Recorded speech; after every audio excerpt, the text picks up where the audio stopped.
Para retomar la cuestión de la inflación, veamos cómo nuestro país, nuestra amada Argentina, logró resolver este problema en dos oportunidades. Al contrario de lo que suele creerse, fueron dos gobiernos peronistas los que nos salvaron de la inflación. Esos gobiernos son los de Perón y Menem.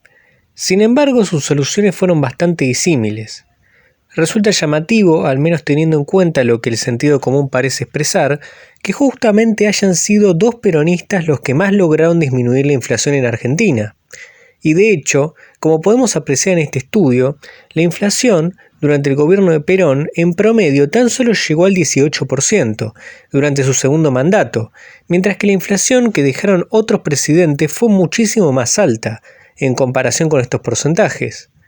Pero sin más dilaciones, ahora hablaremos sobre la inflación que debió afrontar Perón en su segunda presidencia. A comienzos de la década de 1950, la Argentina inició una nueva etapa en su historia económica. El ritmo de crecimiento se desaceleró, la industrialización enfrentó nuevos obstáculos y el sector agrario pampeano, otrora el motor de la economía argentina, culminó una etapa de casi 20 años del estancamiento en medio de su más aguda crisis de su historia. A estos factores se le sumaba la aceleración del ritmo de la inflación que amenazaba el nuevo patrón distributivo implantado por el peronismo. El deterioro de la situación externa a partir de 1949 y su repercusión sobre la actividad productiva condujo al gobierno peronista a introducir modificaciones en su estrategia económica mediante la aplicación del Plan de Emergencia Económica de 1952. En primer lugar, el sector externo mostraba nuevamente una evolución desfavorable. Las exportaciones de granos y de carnes descendieron debido tanto al ciclo de sequías como al incremento del consumo interno. Para agravar la situación, los precios internacionales de los productos primarios volvieron a caer, revelando una tendencia que continuaría durante toda la década de 1950. Esta declinación se originaba en el incremento de la producción agraria de las principales competidoras de la Argentina en el mercado mundial, como Estados Unidos, Canadá y Australia, y en la reconstrucción de la economía europea, gracias al Plan Marshall. Como resultado de la caída del valor y monto de sus exportaciones, la capacidad para importar de la Argentina se redujo en un 50%. Esta violenta contracción de la disponibilidad de divisas sometía al conjunto de la economía del país a fuertes constricciones en un momento en que la demanda de importaciones se veía incrementada como resultado de la industrialización. En este plano, la administración del comercio exterior y el cambio en la composición de las importaciones a favor de materias primas y bienes de capital esenciales para mantener o incrementar la capacidad de producción había alcanzado un límite y no podía esperarse de ese instrumento una solución para una compleja situación externa. La crisis no se limitaba al desequilibrio de la cuenta corriente del balance de pagos. Entre los factores internos que agravaban la coyuntura, la inflación ocupaba un primer lugar. La inflación se había incrementado debido a la enorme caída de la producción experimentada por el país a causa de la crisis económica, que había generado que la emisión monetaria superase notoriamente a la oferta de productos.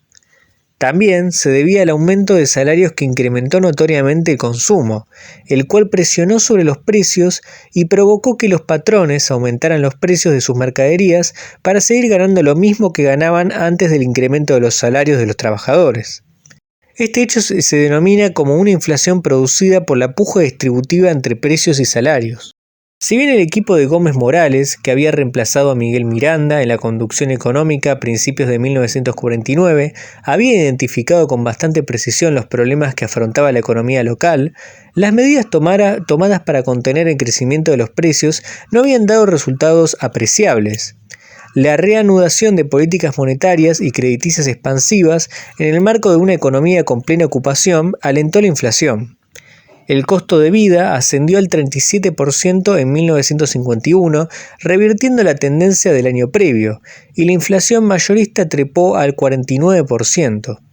El conflicto por la distribución del ingreso se acentuó, mostrando los límites de una estrategia económica que se había basado en la transferencia de una parte de la renta agraria hacia el sector urbano. Un segundo conjunto de medidas estaba destinado a atacar uno de los fenómenos que alentaba la inercia inflacionaria, la lucha por la distribución del ingreso. se dispuso un incremento de los salarios del orden del 40% al 80% sobre la base de los acuerdos paritarios firmados en 1949 y un congelamiento de los mismos por 2 años. Estas decisiones eran el resultado del fracaso oficial por lograr que la Confederación General del Trabajo y los dirigentes empresarios alcanzaran un acuerdo en el marco de la Comisión Nacional de Precios y Salarios. Este fracaso había conducido a Perón a intervenir, fijando una escala de aumentos salariales sobre los cuales debían fijarse los respectivos convenios colectivos, al tiempo que se reclamaba de los trabajadores que garantizaran la estabilidad de salarios mientras los precios permanecieran también estables, y se eliminaran las normas que limitaban la producción. El reajuste salarial sería acompañado del congelamiento de los precios para quebrar las expectativas inflacionarias y poner fin a la escalada de aquellos. En este plano, el gobierno se proponía acentuar los controles de precios. El programa económico profundizó el debilitamiento de la demanda interna y la caída del consumo, que se observaban desde comienzos de la década. El laudo de Perón en la cuestión de precios y salarios implicó también una caída de los salarios reales del 25% en 1952 con respecto a 1950. A partir de entonces se habría iniciado una lenta recuperación que, hacia 1955, los acercó apenas por debajo del nivel de 1948. 2 rubros se destacaban en los presupuestos familiares: alimentación y vestimenta. Precisamente fue allí donde el Poder Ejecutivo puso toda su atención. El control de precios fue eficaz y brutal, hasta el punto tal de que el jefe de la Policía Federal y director nacional de abastecimiento, Miguel Gamboa, ordenó la creación de 25 brigadas dedicadas a controlar los precios de las carnicerías de la capital y el Gran Buenos Aires. El gobierno también puso atención sobre otros rubros de la canasta familiar básica, donde se observaba una escasez, mercado negro y elevación de precios, como la leche, azúcar, calzados y medicamentos. El ministro de Agricultura y Ganadería, Carlos Hogan, informó que la creciente presión sobre los precios se debía a que los ganaderos no estaban liquidando reses en Liniers y que preferían hacerlo en mercados del interior y otros mataderos clandestinos. Esta carne era luego enviada al Gran Buenos Aires y vendida a precios mayores a los oficiales. La escasez de carne generaba problemas también a la industria frigorífica, que debía hacer frente a quebrantos originados en la subutilización de las cámaras.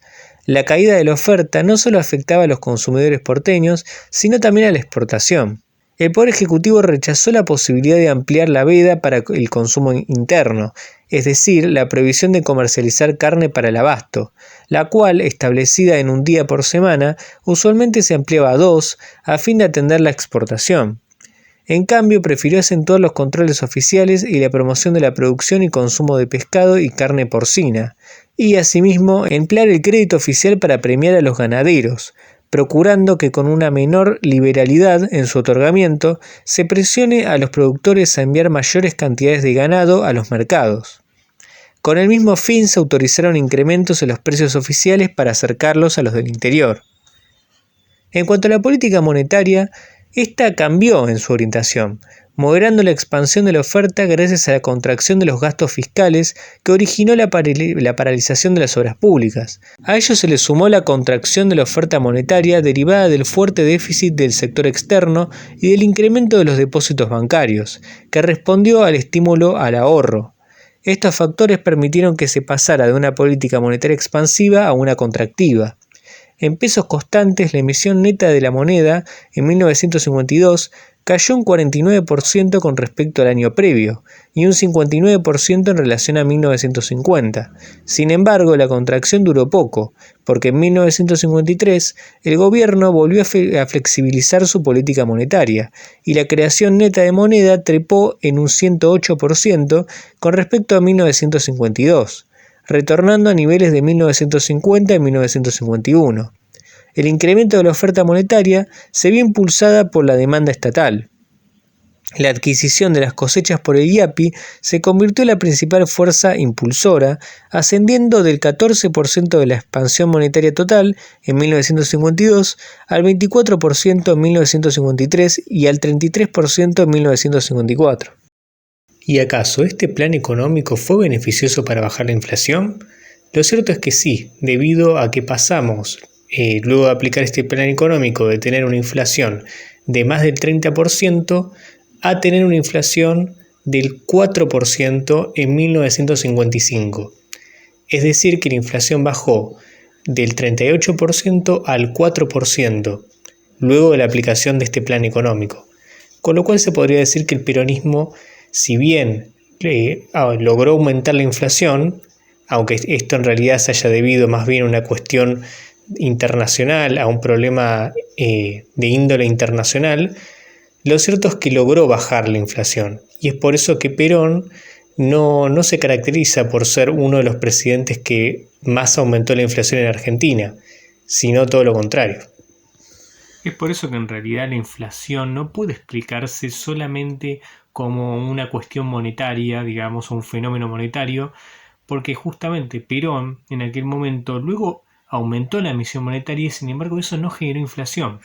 ¿Pero por qué no generó inflación? No generó inflación porque de a poco estábamos saliendo de la crisis provocada por el contexto internacional y de a poco íbamos produciendo más y la economía iba mejorando. De manera tal que la oferta de productos no fue tan escasa en comparación con la emisión monetaria de ese momento. Aparte que también es cierto que esta inflación capaz podría haber estado causada por la puja distributiva, como ya lo explicamos antes, y justamente el ajuste que sufrieron los trabajadores permitió disminuir la inflación, ya que la puja distributiva empezó a disminuir, justamente porque los salarios de los trabajadores se redujeron. Entonces, en definitiva, esto no nos permite explicar si la inflación es monetaria o no, porque en realidad la inflación quizás esté causada por ese otro fenómeno. Sin embargo, el ajuste peronista en aquella época tampoco fue tan significativo, en el sentido de que los trabajadores, si bien vieron disminuidos sus ingresos, todavía podían permitirse comprar alimentos, debido a que la demanda de alimentos no había caído tanto, justamente porque los alimentos tenían el precio, justamente porque el precio de los alimentos estaba congelado. En cambio, lo que más cayó en realidad fue la demanda en indumentaria y en otros bienes que no son tan fundamentales para la vida. Entonces, en definitiva, la emisión monetaria genera inflación siempre y cuando la emisión supere la oferta de productos.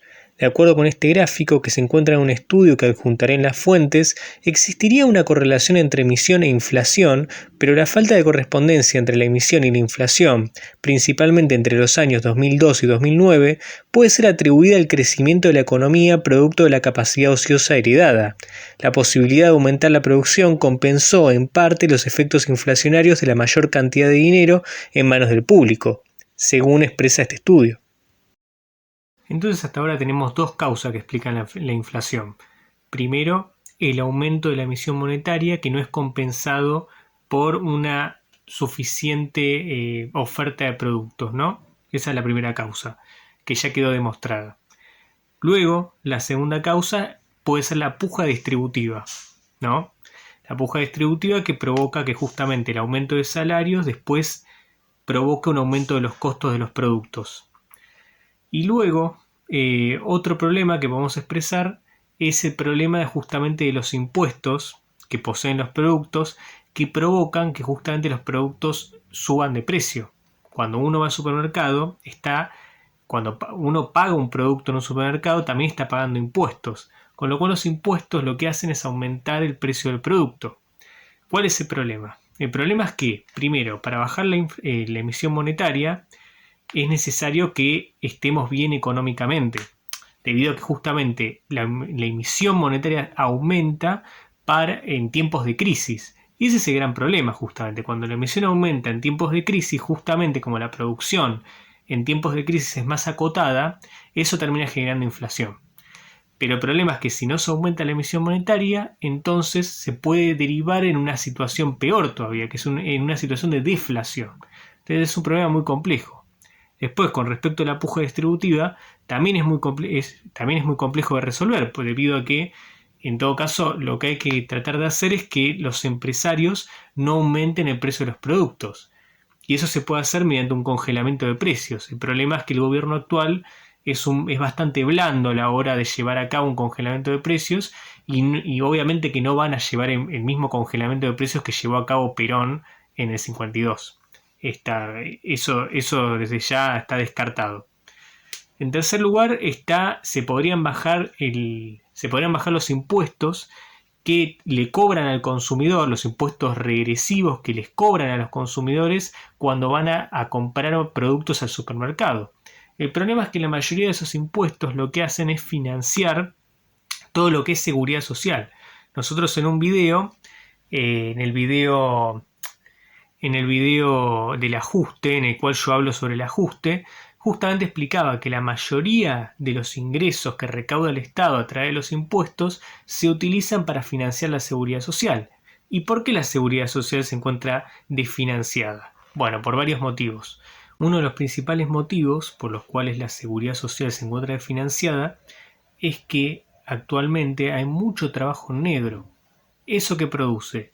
El trabajo negro, que constituye más o menos el 40% de la masa laboral, justamente es un trabajo que, al no encontrarse registrado, los trabajadores que laburan en negro no realizan aportes a la seguridad social, debido a que los empleadores no realizan los aportes patronales.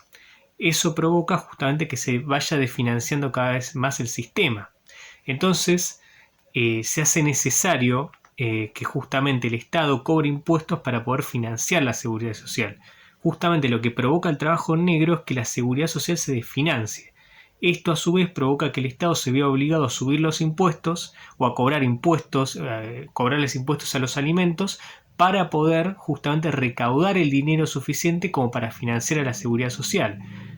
Esto provoca que justamente la inflación aumente debido a que cada producto tiene un impuesto incorporado en el precio. Entonces, provoca que justamente el trabajo negro, que tanto promueve Maslatón, por ejemplo, termina provocando que justamente el Estado se vea obligado a aumentar los impuestos, y esto a su vez aumenta la inflación de costos, porque los productos aumentan de precio justamente porque cuando un consumidor va a pagar un producto, no solamente tiene que pagar el precio del producto, sino que también tiene que pagar ese impuesto que se le está cobrando. Entonces, en definitiva, el trabajo desregulado es lo que está provocando esta crisis. ¿Cómo se puede solucionar eso? Se puede solucionar contratando inspectores que realicen justamente un monitoreo constante y que obligue a los empleadores a registrar a los trabajadores. El tema es que esto es muy complicado. No es muy complicado, lo que pasa es que no se quiere hacer tampoco, porque en su momento se hacía, pero actualmente ya no se hace más. También es verdad que les pagan muy poco a los inspectores, y esto provoca que los inspectores se sientan desincentivados y que finalmente no hagan ninguna inspección, y que incluso prefieran recibir una coima en lugar de realizar la inspección pertinente, ¿no? Es un problema que se tiene que solucionar si queremos avanzar, pues justamente si no es muy, muy difícil. Hay muchos problemas más que voy a desarrollar en el próximo video. Pero bueno, hasta acá estamos, me parece que estamos bien. En el próximo video voy a hablar sobre la época menemista, sobre cómo Menem intentó bajar la inflación, digamos, y sobre cómo la bajó y las consecuencias que esto acarreó para la economía nacional. Y también voy a hablar sobre cómo hicieron otros países, cómo se hizo en otros países para bajar la inflación y si podríamos aplicar esas recetas acá, digamos, en nuestro país. Así que bueno, nos vemos en el próximo video. Disculpen si tardo mucho en subir videos, pero bueno, tengo otras obligaciones también. Nos vemos.